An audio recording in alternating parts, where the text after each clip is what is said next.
Happy Homebrew Wednesday. It's not really Wednesday, I know, it's Tuesday. But I didn't do one last week, so I thought I'd do one early this week. Cheers, this is the Bojo Juice. 4.5%. Sabro, Idaho 7, and Citra. And very nice it is too.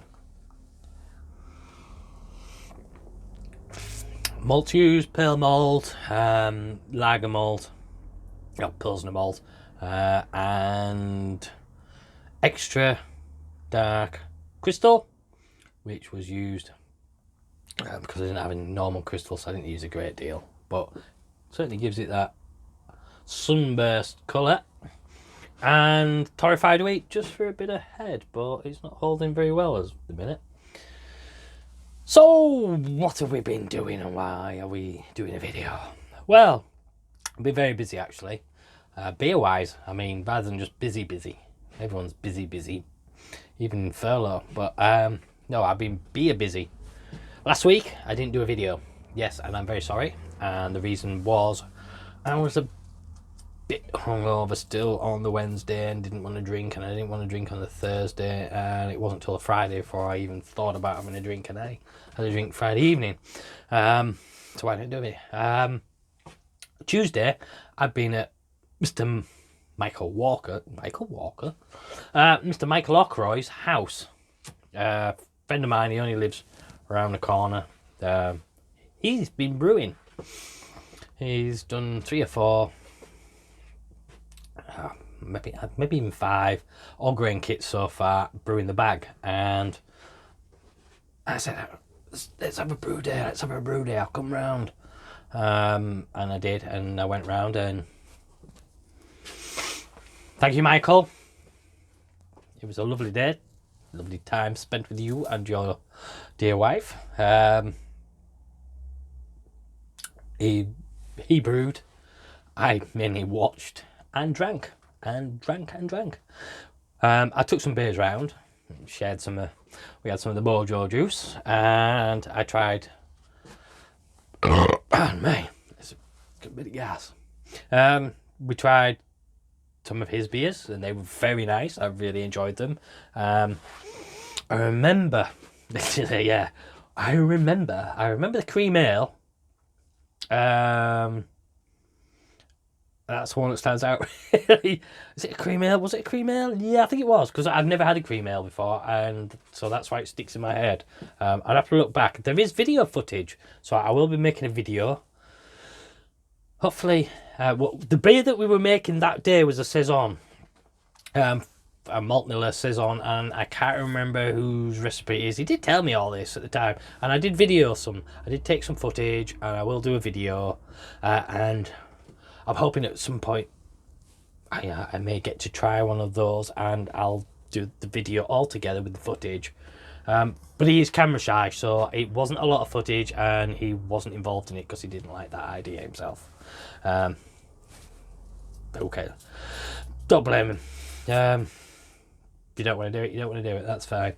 But it was a good day, and I really enjoyed it, and we had a good laugh. So I'll say this video.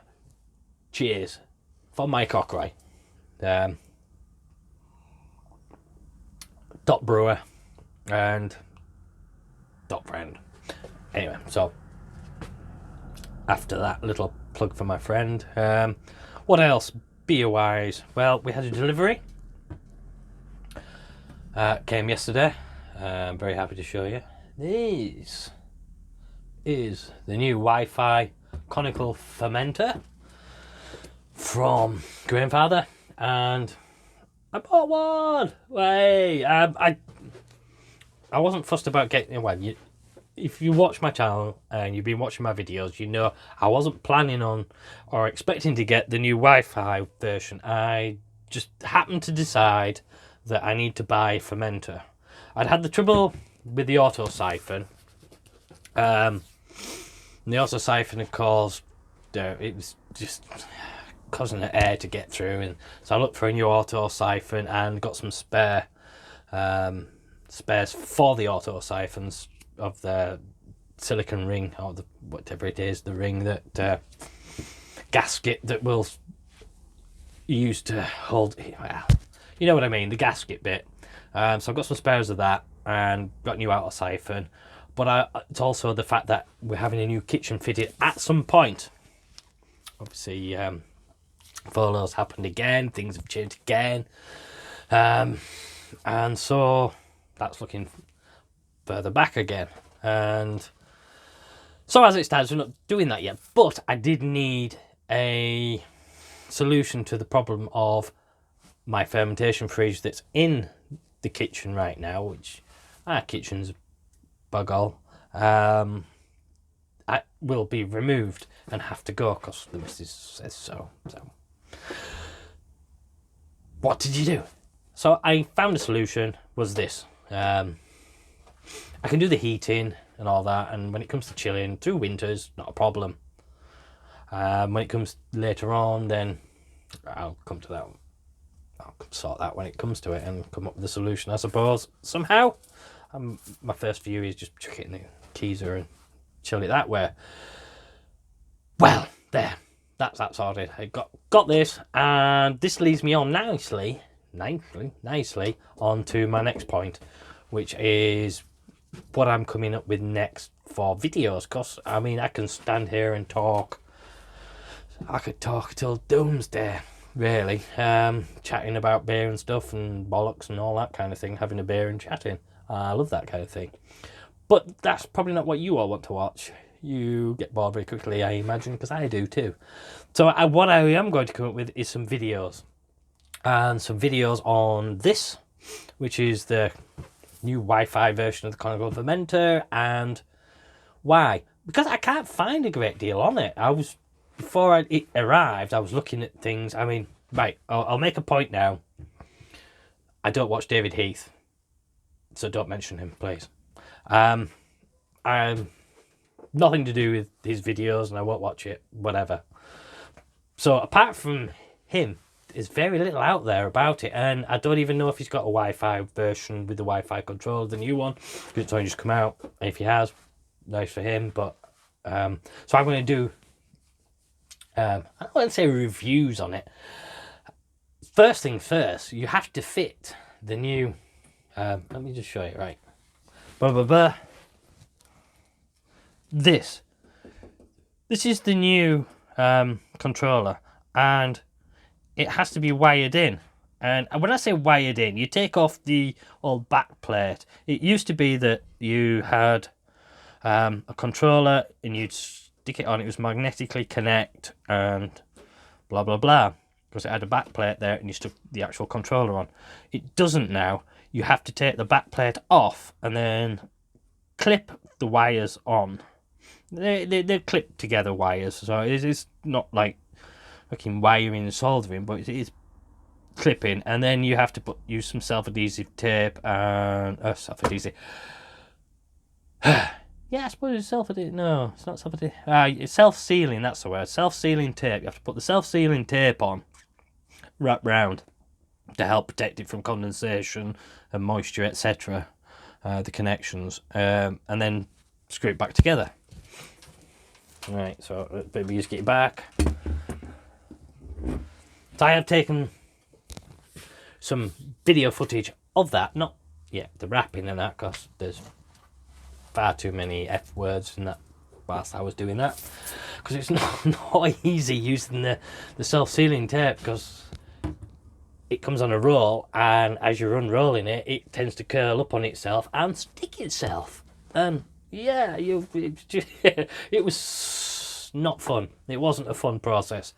So there's a bit of footage of not me doing the wrapping, but of it wrapped and what it is and what you do then.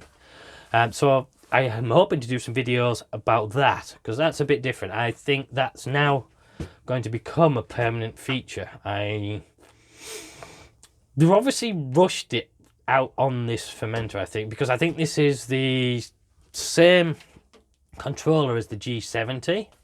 I think the G70 has that controller, and now that these will start to come out as that, but they're in that process of like, here's the bits, but you sort it kind of thing. Anyway, there's also more to it than that, because there's menus and things when you actually go get it up and running. Yeah, there's some menus and that, so I'll hopefully just video on that.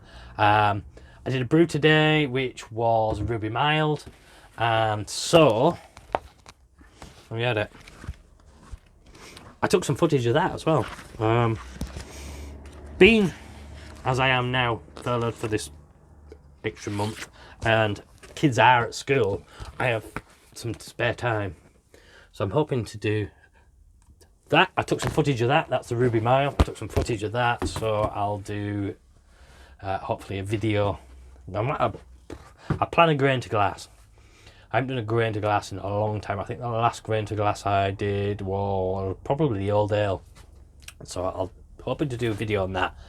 I have a video that I've started, which is on using a hydrometer, which is a basics video. It's for those, just a video to put out there for, this is how to use a hydrometer. I have been asked that question before, and I've seen that question a few times on the Facebook page, BrewTube, how do you use the hydrometer, etc. So I've done a basics video. I started it several months ago, but I never got around to finishing it. I got part way through it and just stepped aside, did something else, and then never went back and finished it. So I'll hopefully get that finished. So those are videos coming up, which so what was I say?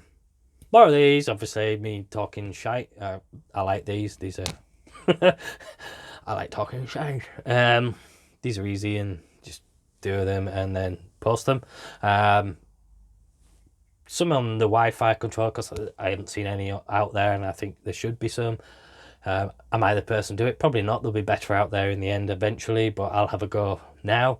Grain to glass, yeah, I haven't done one in a while. And this beer, there's the Ruby Mild, and I don't think there's much out there on the Ruby Mild. I don't see many people brewing it or hear about people brewing it, so I've done the Ruby Mild from the Bible, so something different, which is what I did with the Old Ale. I didn't see much. I had to search for stuff on that, and so I didn't see much, so I did that.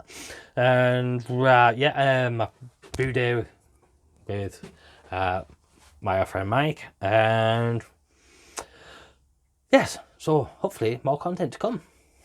Some better content, some different content, something to watch rather than just listen to, really. I should do these as a podcast, shouldn't I? Yeah. Right.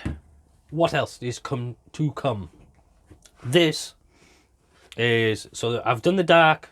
I've done the Ruby Mild, and the next beer was going to be like a Nipah or something, but I was in Lidl earlier doing some shopping, and I saw they had cherries, frozen cherries, and suddenly I was like, stout. I want a stout. I want a cherry stout, cherry chocolate stout, a cherry chocolate stout for Christmas. That sounds bloody lovely. So I am hoping to do that. I'm thinking, yeah, and I'll do that Thursday, Friday. I'll go up, get my. I didn't buy them today because I was like, yeah, okay, I can't chuck them in the general shop for the weekly shop. I don't think I'll get away with that. So I'll go up and get them. And so one of my questions is today, cherries in the fermenter. My plan is get these cherries. I take it they're destoned. I couldn't understand why they would leave stones in, so I imagine they're destoned. So my question is, when I will sort of like put them in a blender and blend them down, put them in. Anyone who's done a stout and put cherries in, how much did you use in a, say, like a 23 litre batch for a keg or whatever? 1 kilo, 500 grams, 2 kilos. If you let me know down below, I'd be much obliged. And those who have done stouts with cherries, and I'm hoping I need to get some cacao nibs as well. I was meant to bring some home from Mike's house. I'll have to speak to Mike about that. I'll get some from, like, Sainsbury's. I think Sainsbury's do cacao nibs now, don't they? So I need to get some cacao nibs and cherries, and then I'm going to do a stout on Thursday or Friday. Because now I have 2 fermenters and 2 ways of fermenting. So I can do the beer that's on now, which is the one from here, the Ruby Mild, which is dropped onto a yeast cake, hence why it's not done in the new fermenter. It was done on in the old bucket. So yes, so if you can tell me what's best with the cherry and chocolate stout for Christmas, sounds fantastic. So I think I've talked enough. We're up to 15 minutes, so if you've got this far, thanks for watching. Take care, and I'll catch you in the next one.